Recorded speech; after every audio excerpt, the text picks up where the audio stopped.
and I'm shocked. How could you speak like this? Is this a little baby talking? Is this the same Mahama who follows the tenets of Kwame Nkrumah? Listen to this infantile talk. Can you believe this?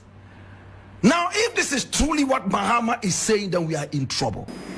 Mama wakwaba midi ede adwa search him mesrel na wa subscribe to my channel me a notification bell no so for more news.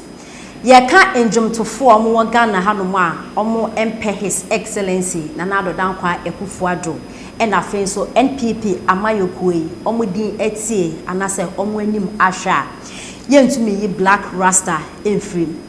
Black Rasta say His Excellency Nana Addo Dankwa Akufo-Addo na membu no enkoyie nti ye beka ya 2016 oye campaign litia His Excellency Nana Addo Dankwa Akufo-Addo enya asem ketwa kra o say o prefer eye omanpani dada John Dramani Mahama na membu no o prefer anymore to eye His Excellency Nana Addo Dankwa Akufo-Addo nti no 2020 oye campaign chenchirenche campaign kesepa de ma omanpani dada John Dramani Mahama oguso eye campaign de ma no coming 2024 elections. Na Black Rasta ena ende nanu dema osu ma ne se guniti Black Rasta su ye twipin ye bisa ne se na Black o ya sapon ne sen ena wanu dema osu Black Rasta se ne ya sapon ina ne se omanpani dada John Dramani Mahama when no papa so campaign de mano 2020 na oguso campaign de mano na mmome no full stop we gina enya de o campaign ya manipio ende anase o china because o man penny dada John Dramani Mahama oni suban bako mpo nti any opposition na obetina wa till die kingdom come enya de we position no be make sure so be campaign against no 2024. Na Black Rasta ni reason yina ni say eye omanpani dada John Dramani Mahama ni campaign to ya no de nani ekopiem ewo Borga Central say East mo baby Northern region. Na omanpani dada John Dramani Mahama ni kasemu e na o kire say eye dual nationality and na say dual citizenship. Ye fa de say obi eye citizen ewo Ghana hanom na we tu kwan akonya enkrata na wakoye sa akro ni so nipa onso wakoye enkrata nti na che say oye Ghana ni sanso ebia oye American ni anase Canada ni ana bibisa na sa dual nationality nsensem no say uyo obi a oye dual citizenship a enya dia obetimi enya position bia na so obetimi ekra position bia wo Ghana hanom biti say MP minister and as a president she say we denounce it and work was America was a Canada work culture was say abrofo monje monkrata me komi from Ghana me koye politics any sad dia Ghana ma ho kwan say wo beye na emum say un denounce dia enya dia obetimi e be ya position bia wo Ghana hanom ye beka ya eye asen north MP honorable Kwesi asem we bia na to no adidim yeni asem de akosi se ekobo se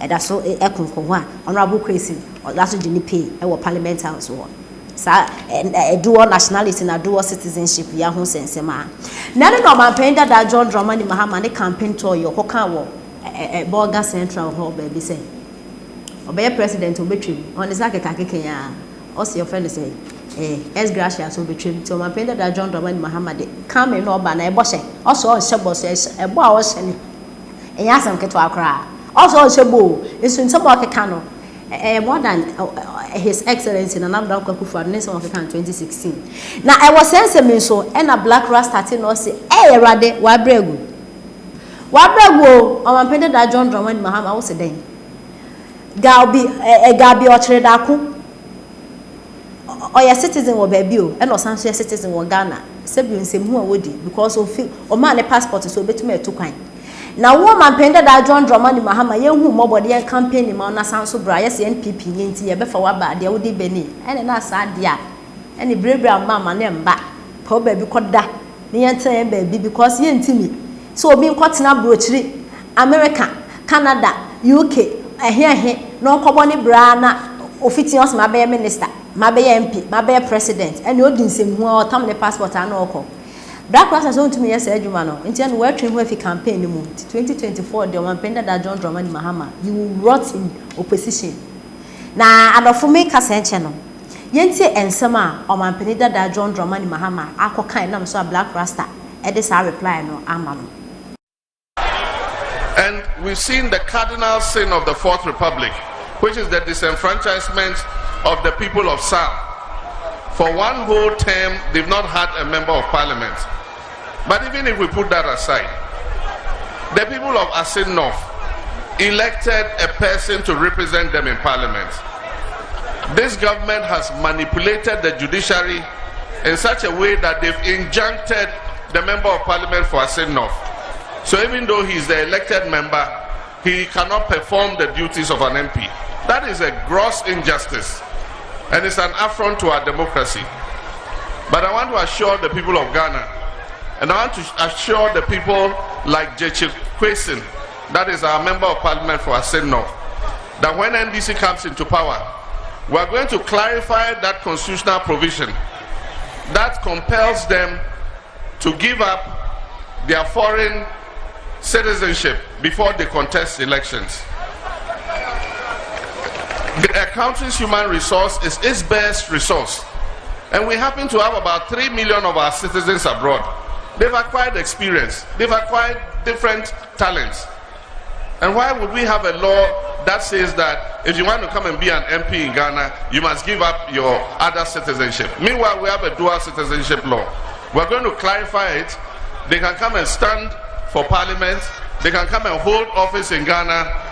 They don't have to give up their other citizenship to be able to hold those offices.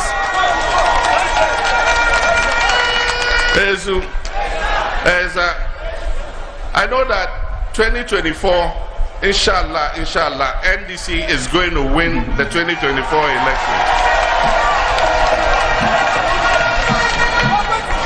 Lala people ma NDC near Delhi. Intina say asema waka no. Intina eno na Ghana for be so money na nyadwe, but me personally I think what Mahama is saying is the truth. Adofiyate ensema oman penida da John Dramani Mahama ede etudwa na eno na Black Rasta so ama no reply na adofiyenti reply a Black Rasta so ede ama oman penida da John Dramani Mahama efa no eye dual citizenship commenter on mine. Is this the same Mahama who follows the tenets of Kwame Nkrumah? Listen to this infantile talk. Can you believe this?